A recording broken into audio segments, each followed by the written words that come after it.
Hello ladies and gentlemen, welcome back to calculating exercises. I really like to talk in my videos about calculation techniques and the potential pitfalls, because I do feel that this is a topic that speaks to many of you, and in many cases you feel like you are being seen, or that your shortcoming has been pointed out in a certain video, and I do hope to make this one like that. Today we are going to talk about recognizing and in fact keeping in mind the important changes in a position that you are calculating.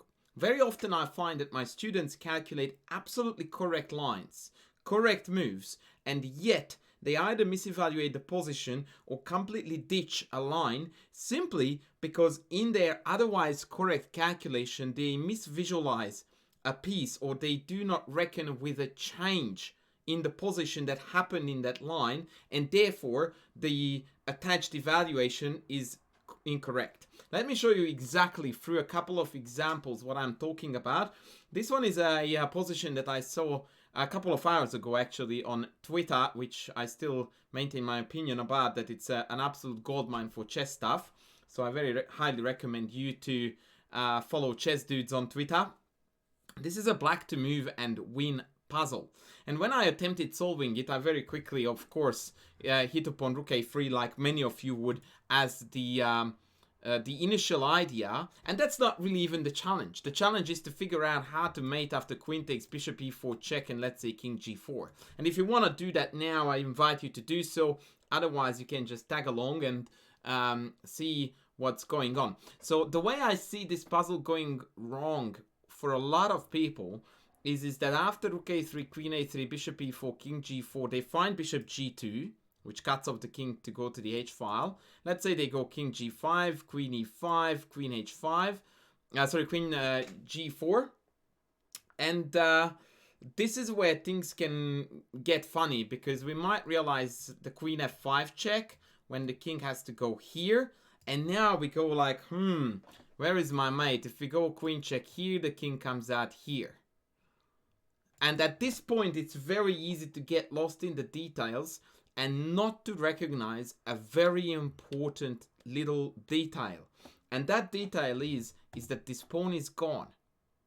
Now, hello, Captain Obvious, we knew it's gone, but it actually is a very important factor, and there are many ways to take it into consideration or forgetting about it, because the main reason why I mentioned the fact that the pawn is gone is because now we get to play f5 check without being able to, white being able to take it en passant at an opportune moment. So if we keep that change in the position in mind, then we are going to find the idea of rook a3, queen a3, bishop e4, king g4, bishop g2 check, king g5, take the pawn check, king g4, queen f5 check, and when the king goes to h4, you go in for this check. Remember, the bishop is on g2. The king escapes here, and there comes the key move, queen h6 check, forcing the king to g4, thus allowing the beautiful pawn f5 mate, which is only doable because we eliminated this pawn in the process. So this is what it looks like. Queen a3 takes, check, king up, doesn't matter which way the king goes, check. Now they can throw e4 in, but it makes no difference, so I will spare you from that unimportant detail, because after takes there is no difference whatsoever. Check here, and here comes the little trickery that we need to go in for this check, forcing the king here, check here, and now we have got a sensational mate on f5 as a result of us keeping record of the little detail that the pawn on e5 is gone.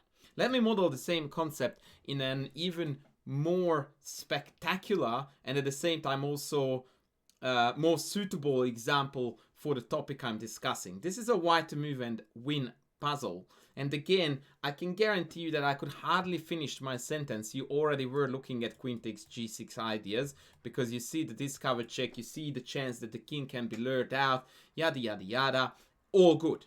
However, again, there is a rock solid chance for this puzzle to go wrong unless we take into account what exactly we are doing in the process of chasing the king.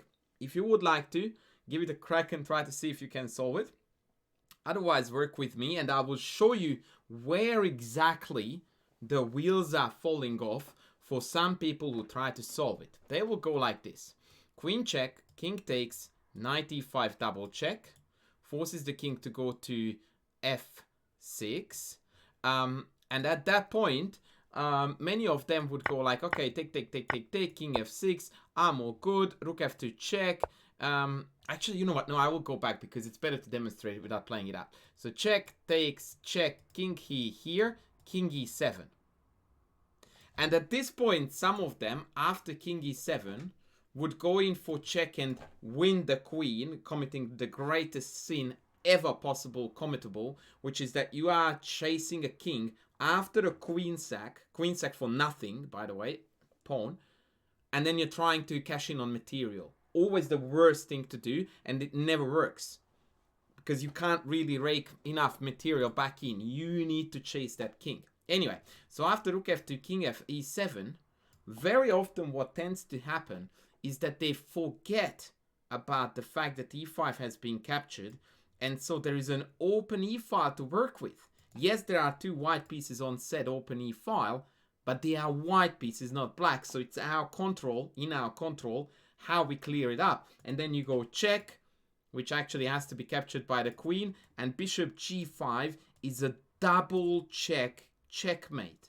And this is where the details, the little details come into play, that a lot of people in their calculation forget about the fact that these pieces have disappeared in the line that they calculated, and therefore that's a discovered check. So once again, it's super important that you keep track of what's going on. One very good technique, by the way, to use, which I keep on telling my students, but even that technique is not a guarantee, but definitely helping. First of all, forget about drawing arrows on the boards. It's terrible, absolutely harmful for your chess, because you don't get to do that in over the board games at all. Secondly, call out the moves in your brain. Don't say I go there, they go there. Call it out. Queen takes g6, king takes g6, knight takes e5. If you do that, there's a rock solid chance that even subconsciously your brain is gonna register knight takes e5. It's no longer on the board. We took it. King f6, rook f2 check, king e7, and yeah, that's right, my knight is on e5, so if I go knight c6 check takes, then bishop g5 opens up the e-file, and you are done. And I can guarantee you that this is one of the most common pitfalls for low-rated people when they calculate, that they simply forget a small detail that changes the evaluation entirely. Because if you imagine that in your head now there is a pawn on a black pawn on e5, however ridiculous it may sound now, because obviously there isn't one, but if your vision or your thinking is blurred by a pawn on e5, then well, there's not even a check that would do anything, let alone a checkmate. So that is a really, really cool idea to keep in mind. And to finish with, I'm going to show you a really top-end example of what it looks like on really high grandmaster level. This puzzle is one of my favorite for showcasing a motif that I really, really like. Once again, if you want to solve it, go ahead, pause the video. If not, just work with me. So here, the initial moves appear to be quite simple. Rook takes d6, queen d6, knight f7 check, rook takes, and then rook check. Now that alone is actually, well, I wouldn't want to call it easy, because you actually need to see the point, which is that after rook f8 there is queen d2 in this equation, hitting this queen very, very awkwardly. However, it is super important to highlight that there is an additional motif that one absolutely 100% must see when calculating this line. And in order to model this, I will pull a nasty and I will go back all the way and I will just call out the calculation. Follow me and I'm sure you will be able to. So rook d6, I'm going to do the arrows like I told you not to help you. Knight f7, rook f7, rook e8, rook f8, queen d2.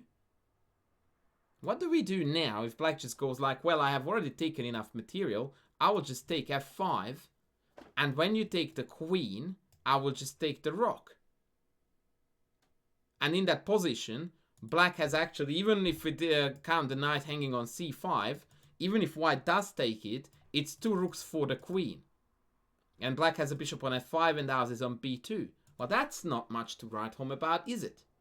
So what we need to notice here, and that's a really remarkable point, right away as you look at this puzzle, you should immediately take note of this.